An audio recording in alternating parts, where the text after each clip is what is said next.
kemudian sampai pembunuhan, penyiksaan, pembantaian, genosida yang dilakukan oleh Firaun itu aspeknya ini yang ditata. Spionase, intelijen diperkuat, militer diperkuat, sekuat-kuatnya habiskan. Yang melawan binasakan, genosida. Kalau perlu sekampung bakar semua, habiskan semua. Jangankan orang-orang yang jauh, istri sendiri kalau membangkang hukum juga. Lemparkan ke kolam yang sudah dipanaskan. Firaun. Siapa yang tidak ikut dengan perintahnya selesai. Karena dia sudah menghabiskan diri dengan tingkat rasial yang paling tinggi. Dan cuma 2 orang di muka bumi yang menempati posisi ini. Satu Namrud, kedua Firaun yang mengaku Tuhan. Bahkan secara gamblang dia menyatakan, Firaun mengatakan, ana rabbukumul a'la. Aku Tuhan kalian yang paling agung. Ya, manusia sekarang nggak sampai ke level itu. Ya, saya pernah mendapatkan dan mendengar di Indonesia pernah ada ke level malaikat. Ya, LE pernah mengklaim dirinya malaikat dan meminta kepada gubernur Jakarta periode yang lampau sekali untuk mendaratkan Jibril di Monas. Ya. Maka ditangkap oleh polisi kita, dihukum 2 tahun. Alhamdulillah polisi kita jangankan teroris, malaikat ditangkap tuh. Ya. Kita dukung itu. Nah ini, apa kaitan kemudian dengan generasi ini? Musa alaihissalam, lantas singkat dia terlahir. Ini kalau saya bicara terlalu detail nanti bocor. Ya, lebih baik kemudian kita bicarakan yang umum saja. Bocor yang saya maksudkan boleh jadi ini menjadi strategi yang sangat penting, gitu kan? Musanya ditempatkan oleh Allah di dalam inti kerajaan Firaunnya. Tumbuhnya di situ, dirawatnya di situ. Paham nggak? Tumbuh di situ, dirawat di situ, sampai kemudian ditahbiskan menjadi nabi dan rasul. Secara singkatnya membawa semua keturunan Bani Israel yang masih ada untuk keluar dari negeri ini. Karena Firaun nggak mau damai, nggak ada gencatan senjata, nggak ada damai. Pokoknya sepanjang masih ada genosida, habis semua, nggak ada damai-damaian. Ya, makanya kalau ada yang sekarang seperti itu keturunan sana tuh. Nyambung ke sana. Saya baru baca berita hari ini, ada salah seorang pemimpin negara mengatakan tidak ada gencatan senjata, nggak ada peluang damai. Itu kalau dikaji nasabnya sampai ke atas. Makanya Quran benar, nggak disebutkan namanya, bukan detailnya, tapi gelarnya untuk memberikan kesan bahwa akan ditemukan orang-orang yang punya jabatan tapi sifatnya seperti ini. Balik, Musa membawa kaumnya, karena dalam bahasa lisannya Musa, ya qaumi, kaumku, keluar dari Mesir, fokus. Firaun ditenggelamkan oleh Allah di Laut Merah persis di depan mata Musa dan semua pengikutnya.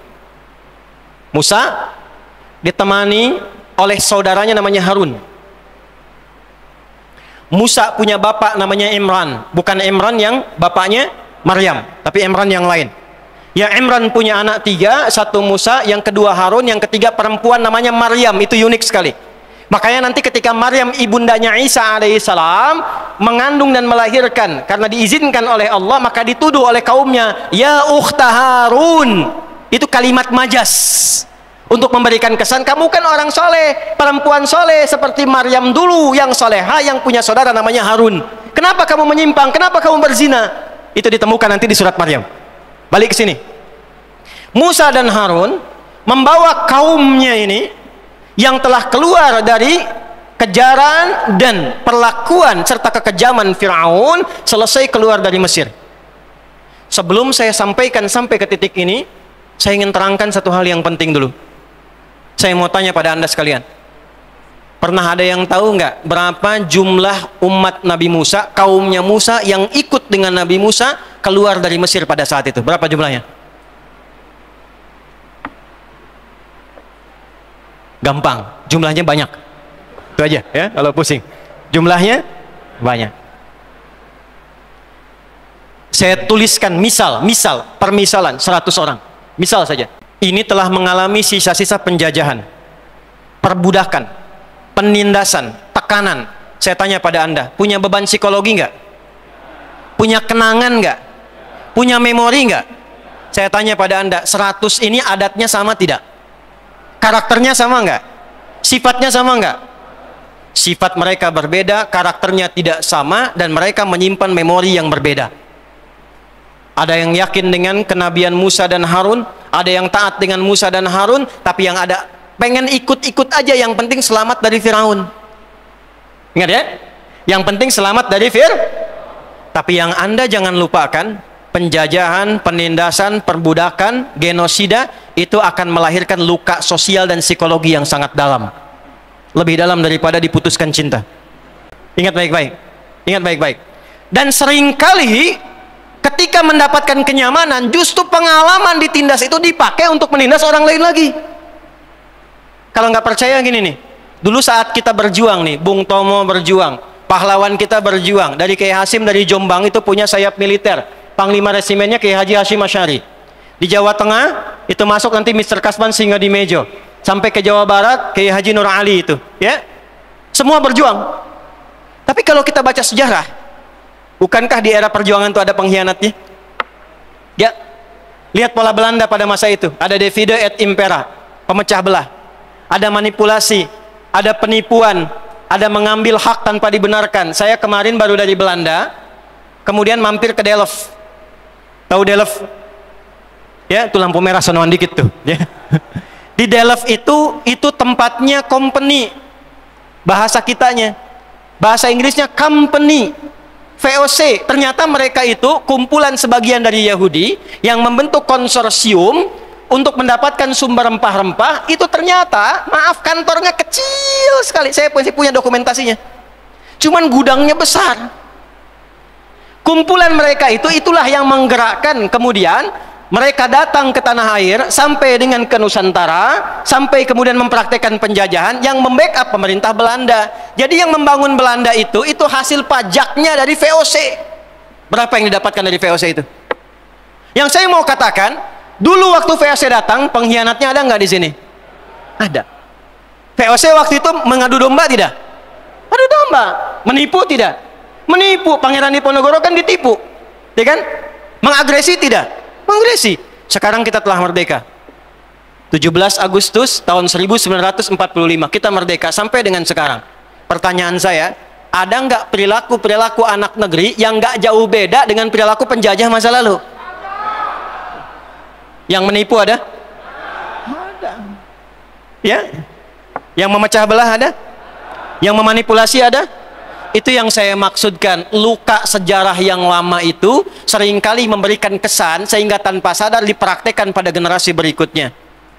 Inilah yang terjadi, penindasan pada era Firaun yang saya garis bawahi dengan beberapa poin ini yang akan terbawa oleh beberapa generasi yang ikut Musa ini, sehingga perilaku itu yang melekat pada mereka yang dipraktekkan di kemudian hari. Keluar dari Mesir, selesai. Maka perintahnya dari Allah Subhanahu wa Ta'ala, 1, Musa ambil wahyu 10 perintah, 10 commandment, masuk ke Tur Sinai sekarang, wilayah Mesir. Sudah 40 hari 40 malam. Apa yang terjadi? Tadi kan saya katakan, dari yang banyak ini taruhlah 100 orang, kan nggak semuanya sama. Ada yang taat sama Musa dan Harun, ada yang ikut-ikutan. Yang ikut-ikutan ini mulai menyimpang. Harun, ini Tuhan yang nyelamatin kita, mana wujudnya? Nggak seru bertuhan nggak kelihatan. Ya, tolong dong tampakkan supaya kita bisa kreatif dikit, nikmat ngelihatnya. Maka muncul kemudian kreativitas itu dari Samiri. Bid'ah pertama yang dilakukan pada masa itu. Samiri membuat Tuhan-Tuhanan. Makanya nanti kalaupun mereka mengklaim masuk surga, surganya surga-surgaan.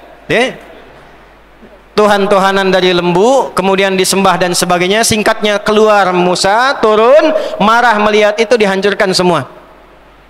Lalu 70 orang dipilih oleh Musa yang baik-baik. Makanya saya tulis 100. Yang tadi selesai. Kalian ini bagaimana? Belum basah, belum kering tapak kaki kalian. Dari keselamatan yang Allah berikan dari Firaun itu sekarang sudah menyimpang dari Allah. Marah Musa. Bahkan saudaranya ditarik jenggotnya tuh. Kamu kerjanya apa, Harun? Kata Harun, ya Musa, jangan begini, khawatirnya kita jadi fitnah nanti. Ya. Maka ketika tenang Musa itu, apa yang terjadi kemudian? Quran surah ke-7 ayat 155. Musa memilih 70 orang. Sab'ina rajulan. Di bawah 70 orang ini yang soleh-soleh, limiqatina, untuk minta tobat kepada Allah Subhanahu wa Ta'ala. Ya Allah, aku akui mereka memang salah, tapi engkau kalau mau hukum, ya hukum saya sekalian di sini dengan hamba-hambamu yang soleh. Ya kan? Perhatikan cara Nabi itu kalau memohon itu dengan menggunakan kalimat menyentuh sehingga sulit kemudian ya untuk ditolak. Sulit untuk ditolak. Kalau rahmat pasti diberikan, kalau permintaan pasti dikabulkan. Maka apa yang terjadi? Allah sampaikan, yang salah tetap dihukum, yang baik-baik diberikan kebaikan. Maka ketika diterima taubat mereka itu, mereka mengatakan, inna hudna ilaika. Ayat 156-nya. Paling kiri sebelah atas, Quran surah 7 ayat 156. Inna hudna ilaika. Hudna, kami kembali tobat kepadamu ya Allah untuk mendapatkan dan mengikuti petunjukmu. Hudna, kata dasarnya pelakunya disebut dengan hadu, sifat keadaannya disebut dengan Yahud, orangnya disebut dengan Yahudi. Ketemu Yahudi sekarang? Bani Israel sudah ada? Yahudi sudah ada? Baik, jadi hudna ilaika, orang-orang yang bertobatnya disebut dengan hadu. Hadu di Quran surah kedua ayat ke-62. Innalladzina amanu walladzina hadu wan nasara, dan seterusnya ayat. Al-Yahud pertama ditemukan di Al-Baqarah ayat 120. Walan tarda ankal yahudu walan nasara hatta tattabi'a millatahum. Ini asal katanya.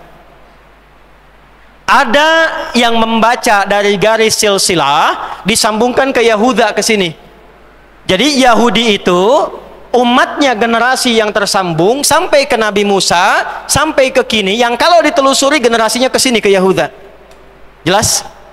Tapi yang lebih kuat, karena generasi ini sudah selesai, sudah bercampur semuanya, sudah berbaur semuanya, secara DNA itu sudah semua menyebar, maka yang paling mudah dipahami timbangannya kembali kepada Al-Quran. Wa muhaiminan alaih. Ini hudna ilaih. Jadi Yahudi itu asalnya sifat karakter yang menunjukkan komitmen untuk taubat.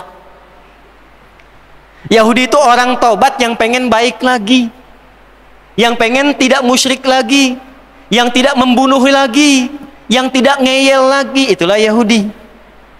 Jelas sampai sini? Baik, kita temukan ini ya. Udah. Lalu apa yang terjadi? Diterima taubatnya oleh Allah, lalu turunlah ayat 157.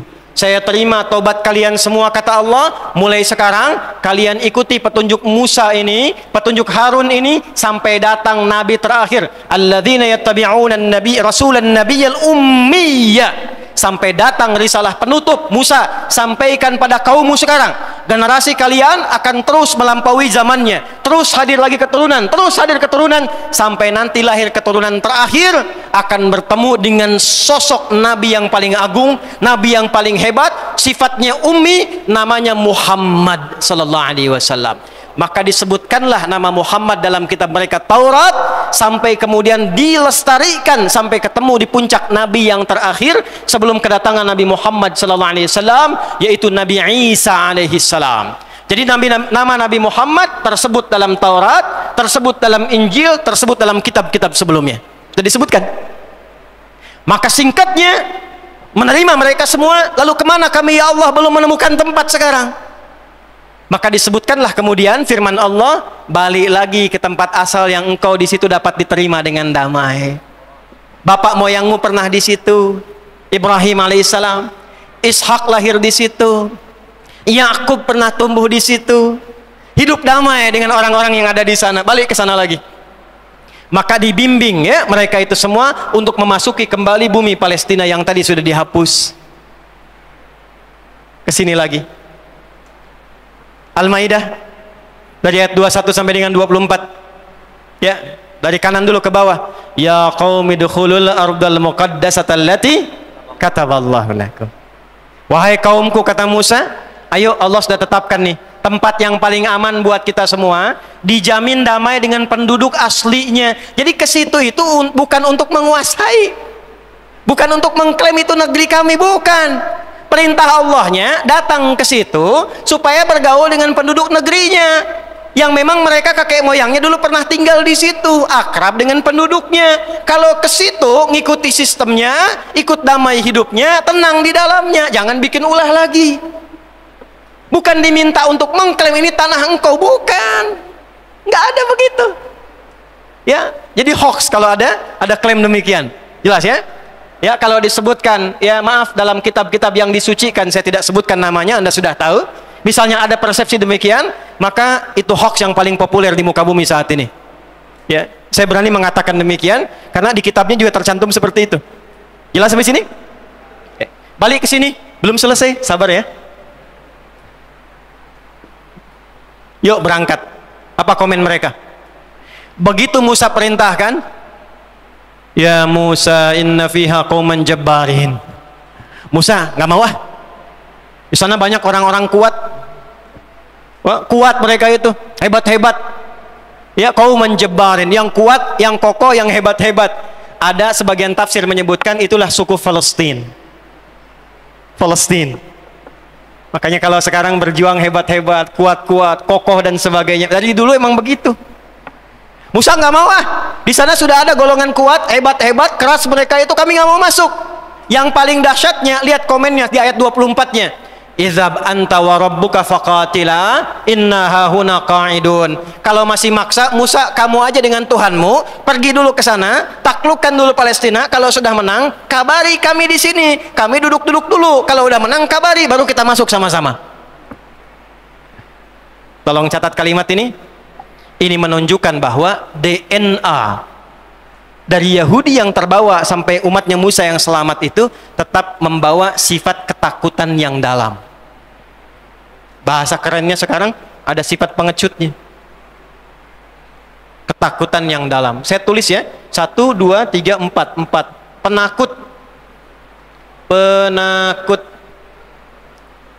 Makanya beraninya dari atas pakai pesawat. Bom, bom, bom, bom, bom. Nggak berani hadapan satu-satu. Karena penakut. Dari dulu begitu. Ya, dari dulu. Dah, saya percepat, saya mau masuk ke ujungnya. Karena ada peristiwa seperti itu, sudah dihukum. Arba'ina sanatan yatihuna fil ard. Musa, ini kaummu bengalnya luar biasa, udah diselamatkan, udah diampuni tobat, masih ngeyel juga. Saya hukum 40 tahun berkelana. Catat ini baik-baik. 5. Generasi mereka punya siklus 40 tahunan. Tolong catat ini ya. Punya siklus 40 tahunan. Siklus 40. Tolong catat ini. Orang-orang yang baca Qur'annya dengan detil, dengan teliti, dia akan mendapatkan sesuatu yang hebat dari sini. Sudah 5 saja. Yang kelima, yang terakhir, siklus 40 tahunan. Maka setelah itu Nabi Musa wafat di daerah dekat area situ, belum sampai ke situ. Setelah 40 tahun, itu Musanya wafat, Harunnya wafat, sebagian generasi tadi wafat, ada sebagian yang beranak pinak sampai melahirkan kemudian ada satu generasi dibimbing oleh satu orang yang sangat saleh, yang dia pernah menjadi asisten Nabi Musa saat bertemu Khadir. Ya, Khadir. Ya, Khadir alaihi salam. Jadi kalau baca dengan benar bukan Khidir tapi Khadir. Ya, Khadir. Di surat Al-Kahf masih ingat ada 4 kisah viral? Kisah pemuda 1, kisah 2 orang sahabat, yang satu kaya, yang satu sederhana dan saleh, yang ketiga Musa dengan Khadir, yang keempat Zulkarnain. Nah, bukankah Anda masih ingat yang menemani Nabi Musa untuk menemukan Khadir itu siapa? Yusha bin Nun. Yusha bin Nun. Maka setelah siklus 40 tahun ini, masuklah kelompok ini, komunitas ini, bangsa ini ke Palestina dibimbing oleh Yusha bin Nun. Masuk lagi setelah 40 tahun. Ada di sini. Nunggu siapa? Nunggu berjalan terus sampai munculnya seorang sosok Muhammad sallallahu alaihi wasallam. Singkatnya, tahun masuk ke 1 Masehi, lahirlah Isa alaihi salam. Isa bin Maryam. Isa meneruskan risalah Musa. Jadi kalau diurut tadi Nabi Isa, keturunannya kan masih ke generasi ini, ke Yahuda ke atas. Maka Nabi Isa pun sesungguhnya mendakwahi keturunan yang berasal dari sini tadi, dari Musa ke Yusha bin Nun, beranak pinak lagi sampai periodenya Isa alaihissalam. Bayangkan dari Musa aja kan 1400-an, ya kan? Artinya apa? 1000 tahun setelah peristiwa itu generasi Isa muncul. Ini masih beranak pinak. Maka zamannya sudah berbeda, kondisinya sudah tidak sama, dan yang menguasai tempat itu di Palestina sudah dikuasai oleh Romawi pada masa itu. Romawi sudah ada dengan Bizantiumnya. Maka apa yang terjadi? Nabi Isa diutus menjadi nabi dan rasul, diberikan oleh Allah kitab. Standar nabi itu punya kitab. Wa idz akhadallahu mitsaqan nabiyyina lama ataitukum min kitab. Dapat kitab. Maka diberi nama kitabnya Nabi Isa untuk membedakan dengan kitabnya Nabi Musa. Kalau Musa itu Taurat, kalau Isa itu apa? Injil. Tapi kaumnya generasi yang sama, generasi keturunan dari umatnya Musa. Karena kaumnya Musa, maka sama dengan sifatnya Bani Israel. Jelas? Sama punya sifatnya Yahud, hudna ilaika. Jelas? Sama juga kemudian punya sifatnya menerima kitab, ahlul kitab. Makanya nanti di Al-Quran kita akan temukan ya Bani Israel, ya ahlul kitab, ya ayyuhalladzina utul kitab. Jelas? Baik, diturunkan, disampaikan risalah yang sama persis dengan sebelumnya, tapi syariatnya lebih dilengkapi karena sesuai dengan eranya. Dan di era Nabi Isa tetap diinfokan akan datang Rasul penutup setelahku, namanya Ahmad. Namanya siapa? Tolong catat ini ya. Ustadz, kok namanya bukan Muhammad? Kenapa Ahmad? Inilah keistimewaan Nabi yang terakhir. Karena semua nama yang melekat pada beliau semuanya nama sifat. Nabi sebelumnya rata-rata nama zat. Musa, Isa, Yakub sampai ke Adam, nama zat semua. Zat itu nama untuk membedakan satu dengan yang lainnya. Adi ini. Kan? Ustadz Fahmi itu. Adi saya nengok, Fahmi itu. Itu zat namanya. Tapi Fahmi yang jujur, Fahmi yang toleran, Fahmi yang penyabar, itu sifat namanya. Ya, nama Nabi sebelumnya zat, tapi yang melekat pada Nabi terakhir semua sifat, untuk menunjukkan sekalipun Nabinya sudah wafat, sifatnya tetap abadi sampai dengan hari kiamat. Maka kata Nabi Muhammad SAW, ana Muhammad, ana Ahmad, ana al-Mahi, ana al-Syafi, ana al-Kafi. Semuanya sifat. Maka orang-orang pada masa itu menduga Nabi Isa ini Nabi terakhir. Kenapa? Karena punya sifat yang sama di kitab mereka tentang ramalan nubuat Nabi terakhir itu punya sifat kasih sayang. Nama Muhammad gambaran kasih sayang. Bentuk yang unggul superlatif dari kata Mahmud. Dasarnya Mahmud, superlatifnya Muhammad, sayang terhadap semua. Jangankan manusia, pada tumbuhan sayang, pada hewan sayang, itulah Muhammad. Muhammadur Rasulullah walladzina ma'ahu asyidda'u 'alal kuffar ruhama'u bainahum. 4 kali disebutkan dalam Al-Quran. Semua menunjuk sifat kasih. Quran surah 3 ayat 144, Quran surah 33 ayat 40, Quran surah 47 ayat kedua, dan Quran surah 48 ayat ke-29. Yang kedua, selain baik dengan sesama, taat kepada pencipta. Saking taatnya nggak ada yang bisa menandingi, melebihi semua nabi yang lain. Melebihi yang lain disebut dengan tafdil namanya. Taat kepada sang pencipta, satu aspek hamid. Taatnya banyak, sholatnya sampai bengkak kakinya, puasanya rajin sampai sunnah, baca Qurannya luar biasa, kemudian infaknya diberikan dengan sempurna. Maka berubah kalimatnya menjadi isim tafdil dari hamid menjadi Ahmad.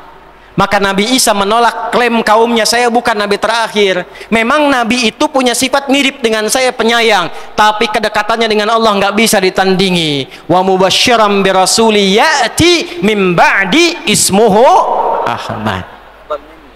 Afdal minni. Jelas? Baik, balik ke sini. Maka secara singkat disampaikan, saya bukan Nabi terakhir. Karena itu mereka sudah tahu tentang kedatangan Nabi Muhammad.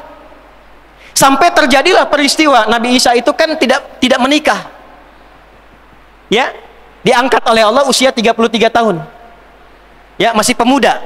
Masih pemuda. Diangkatnya usia berapa? 33 tahun. Makanya yang bisa diteladani dari beliau itu adalah kasih sayangnya, ajaran kasihnya. Tapi nggak bisa ditiru rumah tangganya karena nggak pernah nikah. Nabi Muhammad paling komplit. Nikah iya, pemimpin iya, ya, dan segala aspek lainnya. Secara singkat, Nabi Isa di eranya saja ketika mendakwahi, maka kaum-kaum nih keturunan ini yang tadi ikut dari generasi Musa, beranak pinak masih saja mewarisi sifat-sifat yang tertanam secara psikologis dari sejak mereka ditindas oleh Firaun. Isa pengen begini, Isa pengen begitu, nggak bisa, Tuhannya pengen begini, nggak bisa ikut kalian. Kalau memang nggak bisa, kamu mati sekalian. Dikejar. Seperti Nabi sebelumnya pernah dieksekusi. Nabi Zakaria itu dibunuh. Nabi Yahya itu dibunuh. Dan Nabi Isa pun dikejar untuk disalib dan dibunuh. Diselamatkan oleh Allah, inni mutawaffika wa rafi'uka ilai, di Ali Imran. Nabi Isa-nya diangkat, diserupakan di antara mereka, lalu kemudian itulah yang disalib. Secara singkat, orang-orang ini kemudian berkehidupan di situ, di bawah kekuasaan Romawi, berkembang, muncul ide kemudian, bagaimana kalau kita berontak saja kepada penguasa ini? Maka dipakailah kemudian ide-ide kecil Firaun, bikin gerakan. Kuasai dulu dagangnya, bikin gerakan. Ketahuanlah oleh kaisar pada masa itu, namanya Kaisar Herodian, di tahun 135 Masehi. Sekarang kita sudah lewat Masehi. Ya, sebentar lagi selesai berarti. 135 Masehi, kaisarnya Herodian. Karena ketahuan memberontak, maka hukum pada masa itu harus diselesaikan. Dikejar, dieksekusi, dihabisi. Maka mereka kemudian diusir, ditindas lagi, dikeluarkan lagi dari bumi Palestina. Keluar lagi dari sini. 135 Masehi. Nyebar kemana-mana tuh. Ternyata di tempat lain pun gak diterima. Ke Eropa diusir, sini diusir, sini diusir. Ya, sampai ke masa-masa berikutnya pun ke negeri Eropa gak ada yang mau terima. Mereka punya satu harapan. Cuman satu yang bisa ngangkat kita dan jadi hebat lagi. Cuman satu yang bisa mengembalikan marwah kita, keagungan kita, yaitu sosok Nabi terakhir yang diviralkan oleh Nabi kita Isa alaihi salam sampai ke Musa, sampai ke atasnya. Kita tunggu dan kita hadir di tempat Nabi itu akan hijrah saja. Lalu mereka bergeraklah datang. Kemana datangnya? Sebetulnya di kitab mereka sudah dijelaskan. Lahirnya akan lahir di tempat bukit, di bawah satu lembah, bukit menghitam, bebatuan besar yang tiada lain adalah Mekah. Cuman di kitab mereka disebutkan Nabi ini akan dipersekusi, Nabi ini akan ditindas, akan diusir dari tempatnya. Dari mana tahu itu dikonfirmasinya? Dari keterangan Warakah, saudaranya Sayyidah Khadijah binti Khuwailid. Jadi beliau itu, Warakah itu datang ke Mekah untuk menunggu Nabi terakhir lahir. Pekerjaannya nyalin Injil, nyalin. Di situ disebutkan Nabi terakhir ini punya ciri-ciri yang sangat jelas sekali. Sampai orang-orang pada masa itu lebih kenal ciri Nabi Muhammad dibandingkan dengan anak mereka sendiri. Kenal dengan Nabi dibandingkan anak mereka sendiri, tahu persis cirinya, saking viralnya. Maka apa yang terjadi? Nih saya garis bawahi. Karena sifat mereka yang penakut yang keempat. Gak mau ke Mekah. Kalau nunggu Nabi di Mekah berarti nanti berpotensi ditindas lagi, diusir lagi. Mendingan kita nunggu di Yathrib aja, karena hijrahnya akan ke Yathrib. Kan di situ nggak ditindas lagi. Maka berangkatlah mereka ke utara Yathrib. Di utara itu daerah yang subur. Tuh adat Yahudi begitu. Datang ke Yathrib, ngambil utara. Yang utara itu yang suburnya, ya. Yang selatan yang tandusnya. Yang selatan tuh yang sekarang area Masjid Nabawi dan sekitarannya. Nanti saya cerita. Tapi mereka datangnya ke utara, ke sini. Bayangkan, nggak mau berjuang bersama Nabi, nggak mau bantu Nabi, pengen nunggu Nabi aja nanti kalau sudah kuat datang ke Yathrib, yang akan membangun kota, mimpin umat. Persis sama dengan kelakuannya seperti era Nabi Musa. Musa, Anda aja yang pergi dengan Tuhan Anda ke sana, kalau menang kabari kami ikut. Persis sama. Maka saking mereka ingin nyamannya dan tidak ingin terganggu lagi, ngambil daerah yang utara yang subur. Di selatan ini nanti akan diisi oleh orang-orang yang datang dari Yaman. Ada dua suku besar nanti, Aus dan Khazraj. Mereka berdagang, sukses, bagus, kaya. Dan Yahudi ngambil yang utara.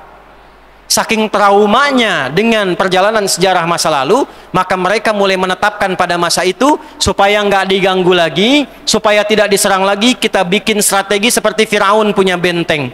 Maka bikinlah mereka benteng di wilayah itu. 3 suku besar kemudian berhijrah ke wilayah Yathrib, yang kelak dikenal dengan Al-Madinah Al-Munawwarah. Jadi Yahudi bukan suku asli di Madinah, bukan. Mereka pendatang.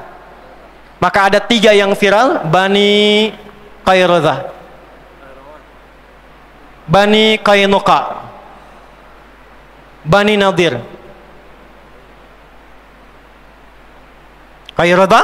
Qaynuqa, Bani Nadir, plus 12 suku yang lain. Teman-teman, itu saat datang baru menetap beberapa waktu sudah membuat sayap militer. Setiap 3 suku yang besar itu sudah punya 700 pasukan militer. Belajar dari mana? Firaun. Ini yang saya tuliskan. Mereka bikin benteng seperti Firaun bikin benteng di istananya. Sampai sekarang puing-puingnya masih ada, terutama bentengnya Ka'ab bin Ashraf. Nanti yang ikut umrah saya tunjukkan sebelah mana lokasinya insyaallah. Nanti di surat Al-Hasyr akan ditemukan rahasianya. Wa dhannu annahum mani'atuhum husunuhum minallahi. Husun itu benteng, bikin benteng yang kokoh. Berlapis-lapis. Lapis pertama ada perimeter lagi, perimeter lagi, perimeter lagi, tokohnya di tengah-tengah.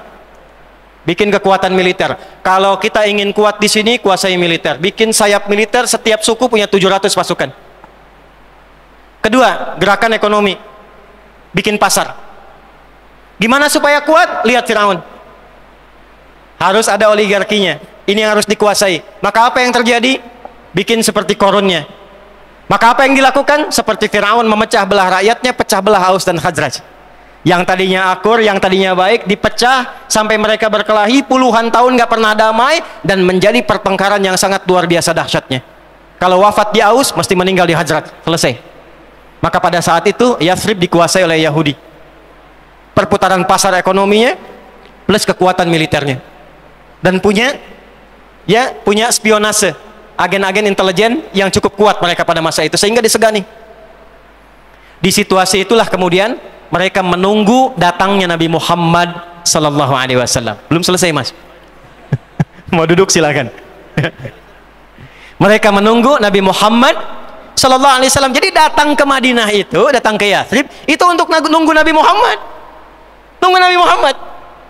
Yang menarik apa?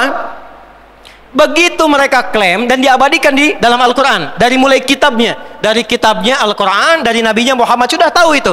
Di kitabnya ada di Al-Quran ayat ke-89, walamma ja'ahum kitabum min indillahi musaddiqan lima wa kanu min qablu yastaftihuna 'ala alladhina kafaru falamma ja'ahum ma'arafu kafaru bi. Mereka udah nungguin Qurannya. Nabinya Al-Baqarah ayat 101, walamma ja'ahum rasulun min indillah. Tuh. Mereka dah nunggu rasulnya, tahu akan ada Quran, sudah tahu. Ketika nabinya datang ke Yathrib, ke Madinah, nabi datang ke situ, ternyata mereka mendapati realita nabi yang mereka tunggu itu bukan dari keturunan yang mereka harapkan. Mereka berharapnya ingin membangkitkan kembali keunggulan mereka, ras mereka, turunan mereka, silsilah mereka. Pengennya dari jalurnya siapa? Jalurnya Bani Israel. Jalurnya ke atas Yakub, Ishak, Ibrahim. Ternyata yang dipilih oleh Allah jalurnya Ismail alaihi salam. Maka apa komen mereka? Diabadikan komentar ini oleh Imam Ibnu Jarir At-Tabari dalam kitabnya Jami'ul Bayan an Ta'wili Ayatil Quran, dikenal dengan tafsir Al-Imam At-Tabari. 16 jilid. Jilid pertama halaman 113 paling kiri sebelah atas. Maka komennya apa? Ya Muhammadun, innaka nabiyyun mab'utsun. Benar, memang engkau nabi yang diutus. Tapi Anda diutusnya bukan untuk kami. Walakin lasta lana walakinnaka bu'itsta li ghairina. Tapi sayangnya Anda bukan diutus untuk kami, Anda diutus untuk kaum selain kami. Tuh, Yahudi tuh. Yang datang ke Madinah mereka, yang nungguin Nabi mereka, yang tahu sifatnya mereka, yang tahu tandanya mereka. Begitu datang Nabi yang mereka harapkan, mereka sendiri yang ngeyel, mereka sendiri yang ngeles dan mengatakan, memang Anda Nabi yang diutus, cuman sayang Tuhan ngutusnya bukan untuk kami, untuk kaum selain kami. Sifatnya muncul lagi. Maka apa yang terjadi? Karena nggak sesuai dengan harapan, muncullah kemudian karakter-karakter yang lama sudah tertanam. Eksekusi nih nggak sesuai dengan spek kita. Loh, apa yang terjadi? Spionase dipakai, mulai diperalat ahli Madinah. Abdullah bin Ubay bin Salul, tokoh munafik Madinah, didekati. Memang orang ini datang ke sini memecah belah aja nih Muhammad nih. Kalau dia bikin masjid, kita bikin masjid lagi aja. Tuh. Diganggu semua, pasar diganggu, semua diganggu. Nabi ingin stabilkan pasar, diganggu. Akhirnya apa yang terjadi? Nabi bijak, turun wahyu, perintahkan. Udah, bikin perdamaian, bikin piagam kesepakatan. Maka disitulah kemudian dibuat kesepakatan piagam Madinah. Kurang lebih 29 poin. Dan yang paling menarik, yang dipakai hukumnya masing-masing keyakinan. Orang Islam dengan hukum Islam, Yahudi hukum Yahudi, Nasrani hukum Nasrani. Apa yang terjadi? Tetap khianat juga. Di antara kesepakatannya kalau urusan bangsa dan negara harus saling membantu. Terjadi serangan dari luar. Siap perang Badar itu. Yang berangkat siapa? Cuma orang Islam, ini nggak bantu. Begitu perang Uhud, oke, kita bantu, kirim dia pasukan. Di tengah-tengah sepertiga pasukan itu dari 1.300 keluar. Puncaknya apa? Kita kerjain Muhammad, lempar aja pakai batu dari atas, undang ke benteng kita dari atas, turunkan batu kepadanya, timpakan langsung. Maka turun wahyu, diberitakan lewat malaikat Jibril, Muhammad jangan datang, kau dijebak, balik lagi. Tapi yang paling menarik, yang akan membunuh Nabi itu temannya sudah bilang, jangan, gak akan kejadian, pasti. Nih lihat kalimatnya, pasti malaikatnya akan memberitahunya. Dan terjadi. Puncaknya pemberontakan. Begitu terjadi pemberontakan, keluarlah hukum. Yang memberontak mesti dikepung, mesti dikeluarkan dari Madinah. Maka dikepunglah semua golongan bani-bani itu, ya, Bani Qayradah, Bani Nadir, Bani Qaynuqa, dikepung semua, dikeluarkan dari Madinah. Pengepungan itu diabadikan dalam surat Al-Hasyr. Tadinya mereka tidak ada yang optimis, nggak mungkin bisa kita kalahkan nih, bentengnya terlalu kuat, nggak mungkin dikalahkan, nggak mungkin dikalahkan. Bentengnya terlalu kuat, militernya terlalu kuat, strateginya terlalu kuat, sampai Nabi mengatakan, cuma ada dua cara yang Allah sampaikan kepada kita untuk mengalahkan itu. Satu, walaupun benteng mereka itu kuat, tapi Allah telah tanamkan di hati mereka sesuatu yang melemahkan benteng mereka, yaitu sifat ketakutan yang sangat dalam. Al-Baqarah ayat 78 sampai dengan ayat 80. Ya.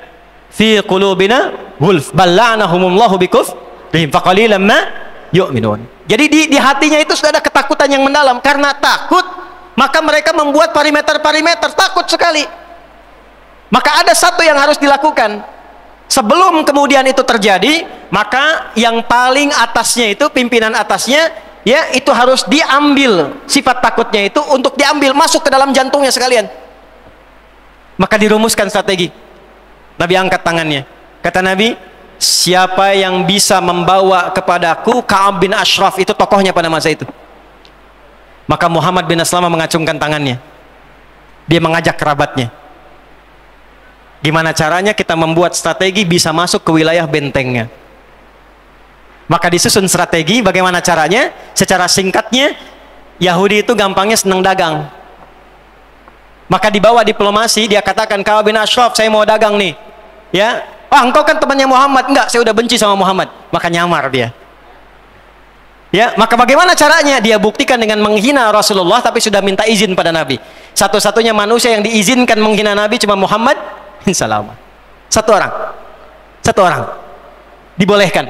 Dia mencela Nabi karena itu dia yakin, oke, kalau gitu saya yakin kamu teman saya. Maka kalau kamu mau pinjam uang kepada saya, kan mau pinjam uang tuh buat modal. Ya, secara singkatnya, jaminannya apa? Inilah bengisnya Yahudi. Jaminannya anak kamu, istri kamu dulu, istri kamu. Makanya mereka sekarang menculik anak-anak, menculik perempuan, dibawa bukan untuk apa-apa, supaya jadi jaminan. Itu sudah dari dulu karakternya. Itu akarnya. Antum sekarang melihatnya hanya, oh ini Hamas bawa tawanan culik. Ya akhi, otaknya dipakai sedikit lah. Ya, itu sebelum terjadi, yang di sana tuh udah nyulik duluan. Anak-anak diculik, perempuan diculik, orang tua diculik, dan bukan satu dua orang. Tanya sama teman-teman kita nih, ratusan ribuan orang diculik. Supaya apa? Jadi jaminan keamanan. Itu jaminan keamanan. Akhirnya apa yang terjadi? Dia masuk, sudah dia datang ke tempat orang, dia bikin benteng di situ, dia ambil pasarnya, dia monopoli tempatnya, dia jauhkan orangnya, dia pecah belah kemudian masyarakat yang ada di situ. Itu bukan hanya terjadi sekarang, zaman Nabi sudah begitu, tempatnya di Yathrib. Makanya komen para sejarawan, pasar terburuk setelah Kufah itu Yathrib pada masa itu. Sebelum dibenahi oleh Nabi. Jadi datang ke situ, mengeksploitasi wilayahnya, ambil yang paling subur, kemudian tindas orang-orangnya, kuasai pasarnya, kemudian tindas orang-orang sekitarannya, ambil pasarnya, dan kuasai militernya. Itu mereka. Maka kemudian Ah, nggak bisa lah, masa orang sehebat engkau mengambil istri kami, setampan engkau mengambil istri kami. Kalau begitu kata Ka'ab bin Ashraf, anak kamu saja. Nanti apa kata orang-orang Yahudi yang lain, kaum kamu itu, masa bangsawan Yahudi cuma ngambil anak orang? Kalau gitu bagaimana kalau senjata kalian saja? Maka tiga orang ini sepakat, baik, senjata kami akan kami kumpulkan sebagai jaminan pinjam modal darimu. Saat pinjam senjata itu, itulah strateginya bagaimana masuk ke benteng Yahudi tetap membawa senjata. Pada masa itulah masuk kemudian ke dalamnya, senjata masih dibawa. Lalu Ka'ab bin Ashraf ini, maaf teman-teman sekalian, itu orangnya modis, selalu pakai parfum dan selalu ganti-ganti perempuan. Malam itu baru nikah dengan istri yang baru. Saat akan malam pertama, kata istrinya, ada panggilan dari luar kan, Ka'ab keluar, kita ada janji. Kata istrinya, jangan keluar suamiku, saya mencium bau tetesan darah di luar. Kata suaminya, nggak mungkin, tenang aja, ini kan benteng yang kuat. Keluar dia. Begitu keluar, secara singkatnya dicium oleh sahabat tadi, engkau wangi sekali, ajak jalan-jalan. Karena luas sekali. Ajak jalan-jalan, begitu pengen nyium lagi, boleh nggak cium lagi, tundukkan kepalamu sedikit. Begitu ditundukkan, lantas kemudian dieksekusi, dibawa kemudian kepalanya diserahkan kepada Nabi SAW. Begitu yang atasnya itu dapat, maka ciut nyali ke bawahnya semua. Itu yang menjadikan kalau komandan-komandannya itu di lapangan tuh kena satu, yang lain ciut semua, nggak ada yang mau berani. Makanya yang disewa tentara bayaran dari luar. Paham nggak sampai sini? Gitu. Makanya pakai pesawat, bum bum bum bum bum, nggak ada yang pengen langsung. Kenapa? Karena memang DNA-nya penakut. DNA-nya penakut.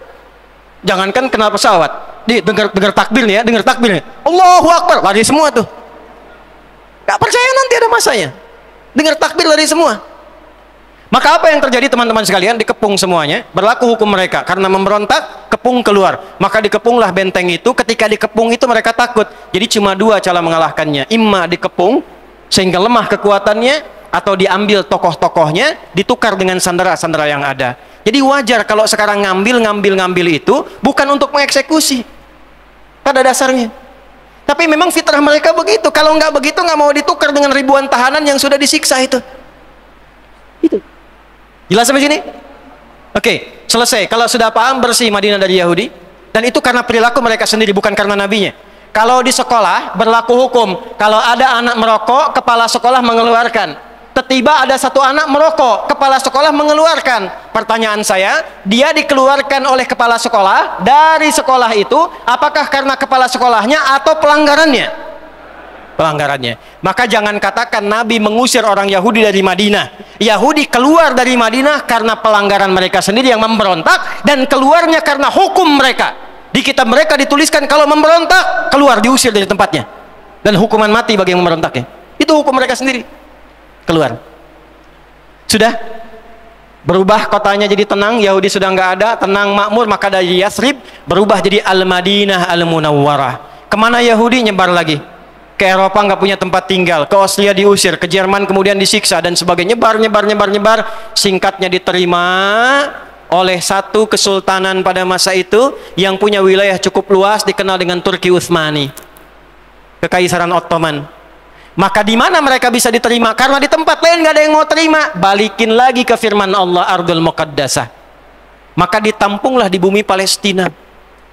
Dari mulai abad ke-18 masuk ke situ lagi, secara singkat karena saya percepat waktunya mau habis. Masuk ke situ, damai di situ.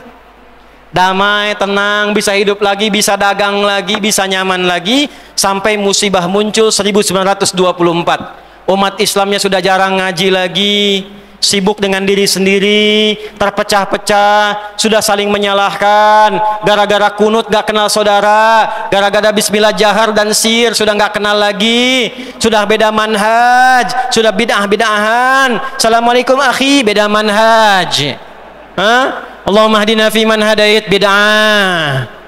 Karena umat Islamnya lemah, terpecah-pecah, sibuk sendiri, saling merendahkan, jauh dari Al-Quran, i'tisamnya hilang, ukhuwahnya terpecah. Maka kelemahan itu dibaca oleh orang-orang yang tidak suka dengan kedamaian. Maka yang terjadi apa? Mereka berkembang lagi. 1924 habis semua, hilang. Yahudi melobi, dia kuasai ekonomi dulu, kembali ke awal. Ekonomi dikuasai. Sampai punya lobi yang kuat mengendalikan pemerintahan dunia. Inggris diminta dibuat perjanjian Balfour secara cepat, tiba-tiba dibagi-bagi. Turki Utsmani kalah, masuk kemudian ke situ. Cerdasnya pada masa itu, cerdasnya Sultan pada masa itu, beliau mewakafkan wilayah Ardul Muqaddasah sebagai wakaf agama. Yang sekarang otoritasnya Yordania menjaga itu. Dulu orang Islam menjaga di bumi Palestina, jaga betul. Maka apa yang terjadi? Setelah mereka masuk dipecah, terjadilah bencana Nakbah 1948. Maka cara masuknya persis sama ketika masuk ke Madinah, persis sama yang dilakukan oleh Fir'aun, pecah belah dulu, bagi dua wilayahnya, masuk ke tengah-tengah, putus hubungan antara utara dengan selatan, barat dengan timur, putuskan dulu. Maka dibagi dua kemudian oleh mereka, secara cepat saja dibagi dua wilayahnya. Mereka masuk ke tengah dari kecil, yang lain masih sadar, masih protes. Maka tahun 1967 terjadi kemudian protes dari 3 negara, aksi militer keluar. Maka Yordania, Mesir, Syria mengeluarkan kemudian kekuatannya, tapi backupnya sudah kuat nih dari luar. Waja'alnakum aktsara nafira, ya, di surah Al-Isra di ayat yang ke-6 itu, ya. Maka mereka sudah punya aliansi, sudah punya koalisi. Maka sebelum bergerak, pangkalan udaranya dibom, dihancurkan, cuma 6 hari habis semua. Maka karena habisnya itu, Suriah diambil wilayahnya dekat Palestina, dataran tinggi Golan. Di situ ada Bukit Zion, ya. Kemudian yang dari Yordania diambil tepi baratnya, Ramallah diambil, ya. Kemudian yang dari Mesir diambil 2 bagian, Sinai dengan Gaza dikuasai 1967. Maka beberapa bulan setelah itu berkumpullah 8 negara di bulan September, bertempat di Sudan. Beberapa negara Arab plus Afrika, Afrikanya ada Mesir dengan Sudan. Maka Saudi datang ke sana, Yordania datang ke sana, Syria datang ke sana. Mereka mengeluarkan apa yang disebut dengan resolusi Khurtum.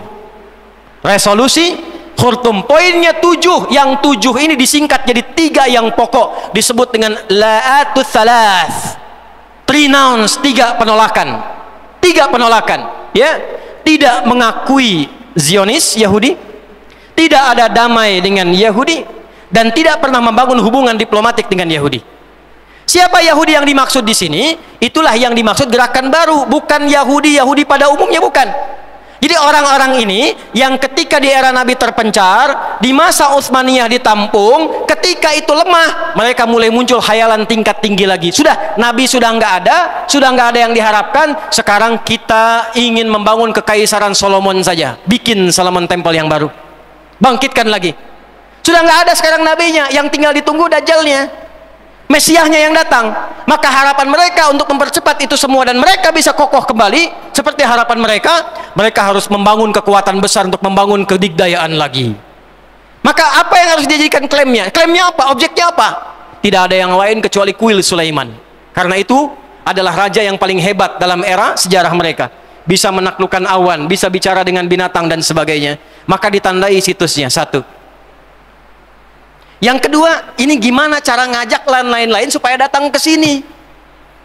Kan nggak mungkin kalau dipaksa datang saja. Maka dibawa dengan ajakan, kita bangkit kembali seperti nabi-nabi kita yang hebat yang ada di Bukit Zion. Maka muncullah aliran membawa kepada arah Zion yang disebut dengan Zionisme. Sifatnya disebut dengan Zionis. Jadi yang sekarang bergerak ke Palestina itu, ya itu adalah gerakan Zionis. Kalau Yahudi pada umumnya terbagi-bagi, beragam.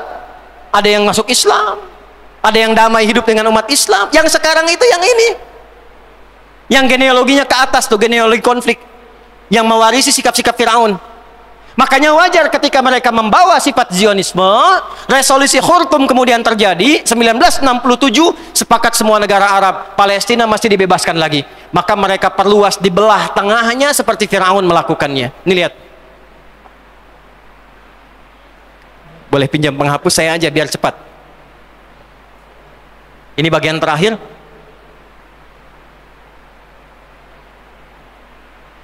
Ya, saya akan berhenti. Ini Palestina. Dah? Ini tepi barat. Ya, yang dekat ke Jordan. Ramallah, Al-Quds, wilayah sini. Ini kita gambarkan yang Gaza saja.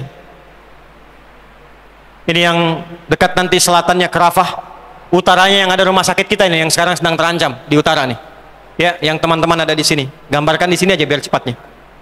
Ini semua Palestina. Di peta awal namanya juga Palestina. Peta silahkan putar. Ya, saya punya, tadi saya katakan saya punya Bible yang edisi internasional, yang depannya ada petanya. Itu 1200 tahun sebelum Masehi, itu tertulisnya Palestina dan masih ada tulisan Gaza. Gaza. Mereka masuk lewat tengah, dibelah. Seperti Firaun dulu pernah membelah. Supaya tidak terkoneksi antara utara dengan selatannya. Ya, udah. Tutup begini. Biarkan yang ini, biarkan yang ini. Lalu apa yang dipakai? Nih, kekuatan intelijennya. Ambil salah satu untuk diprovokasi, seperti Aus dan Khazraj dibuat fitnah. Nanti mana yang berhasil, itu yang disupport, kirimkan ke sana uangnya, kirimkan pendanaannya, support supaya terpecah visinya, supaya nggak menyatu ini dengan ini. Supaya masing-masing bikin faksi sendiri. Masuk lewat tengah. Maka apa yang terjadi? Ya, setelah 1148 Nakbah, ya, Nakbah itu tragedi, bencana. Datang mereka ke situ mendeklarasikan sebuah negara, entah dari mana tiba ajalnya, tiba datangnya, berdiri negara, muncul di tengah-tengah, dibagi dua seperti itu. Maka pertama berdiri PLO, sekitar 1150-an, dengan tokohnya Yasir Arafat, Allah yarham alaih, ya, Palestine Liberation Organization. Itu berjuang dengan sayap militer, dengan tenaga, dengan pikiran, dengan semuanya, gabung semua di situ. Maka apa yang terjadi? Setelah 1167, gagal tadi yang 3 negara, sepakat 8 negara, tapi yang terjadi ternyata jauh panggang dari api. Masuk awal tahun 70-an, yang 8 ini mulai kemudian melunak, mulai menyalahi komitmen yang renounce, yang la'at salas itu. Mulai buka hubungan diplomatik. Padahal yang 3 itu mengatakan tidak ada hubungan diplomatik. Tidak ada kerjasama, tidak ada pengakuan, tidak ada damai. Itu semua dilanggar, semua buka hubungan kerjasama. Baik yang langsung ataupun yang diam-diam. Dalam keadaan itulah kemudian perjuangannya sulit mendapatkan dukungan. Dan kalau Anda menelusuri sejarah, ternyata tahun 1931 sudah ada orang-orang dari Indonesia, walaupun Indonesianya belum lahir, yang sudah berangkat sampai ke Gaza. Yang pemimpinnya yang berada di Mesir pada masa itu dan bertemu dengan Syekh Al-Amin Al-Husaini, namanya siapa? Masih ingat? Kiai Haji Kahar Muzakir. Kiai Haji Kahar Muzakir menggerakkan 6 orang pemuda dari Mesir untuk ikut berjuang, bahkan berjuang dengan militer. Ada yang namanya Jaka, ada yang dari Lampung, ada yang dari NTB, ya, ada yang dari NTB, ada yang dari Lampung, ada yang dari mana-mana. 6 orang berjuang sampai syahid di sana. Ya, ada yang datang ke sana. Dulu masih perjuangan, karena kenapa? Palestina, mereka juga membela perjuangan kita di sini, kita pun mendukung perjuangan mereka di sana. Ya, makanya ketika kita akan deklarasi kemerdekaan 9 September 1144, Syekh Muhammad Al-Amin Al-Husaini itu mensupport sampai berangkat di Jerman, di radio Jerman, itu mereka mendukung melalui Syekh Muhammad Al-Amin Al-Husaini, mufti pertama yang memberikan dukungan kemerdekaan Indonesia dari Palestina. Dari Yerusalem beliau.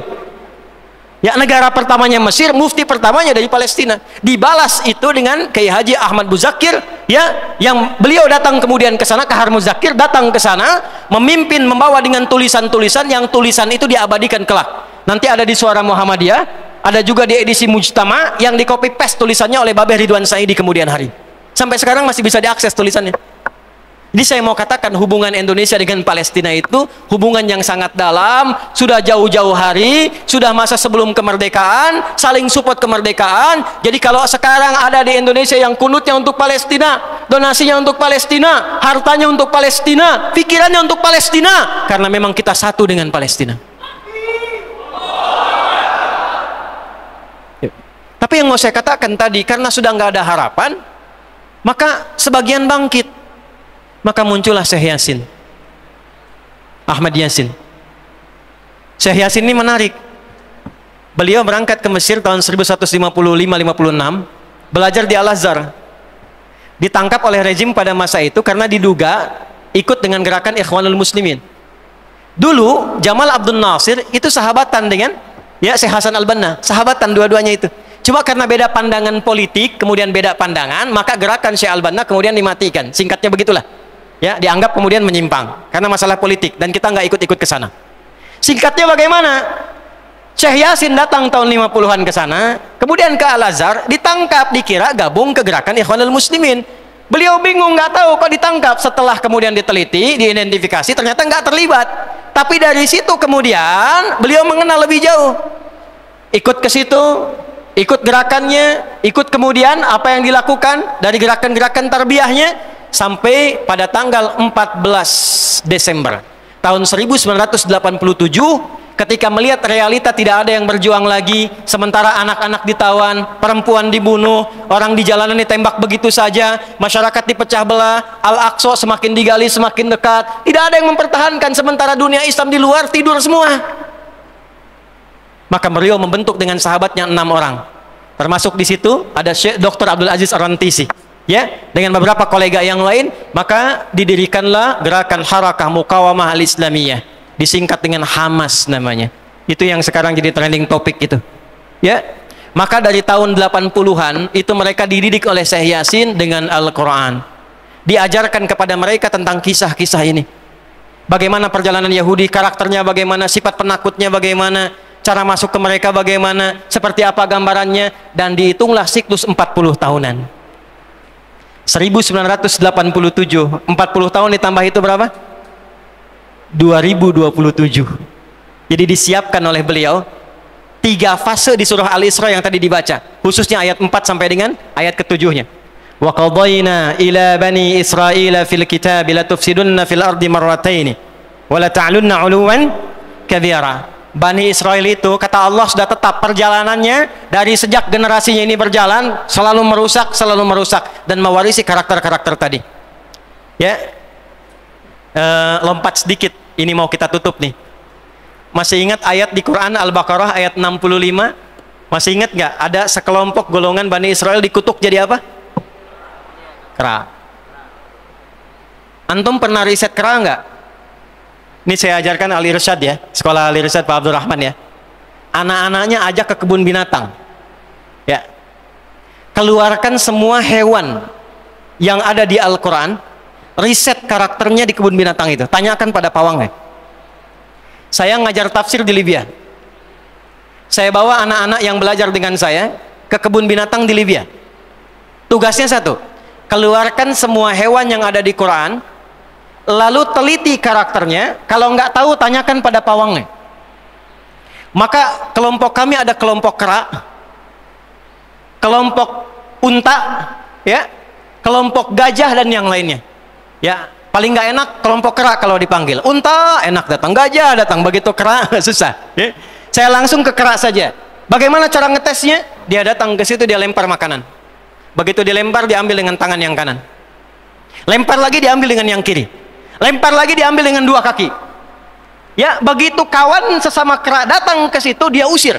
Tapi kalau dia lihat diuji di tempat lain dikasih banyak, dia usir kera yang ada di situ, dia ambil dan kuasai tempat itu. Itulah sebabnya kenapa Allah memberikan gambaran kutukan dengan kera, karena perilakunya sama-sama mirip. Kalau melihat kenyamanan, datang ke situ, keluarkan penduduk asli yang di situ, ambil semua barangnya. Kalau ada yang mau protes, habisi semua. Kera. Itu.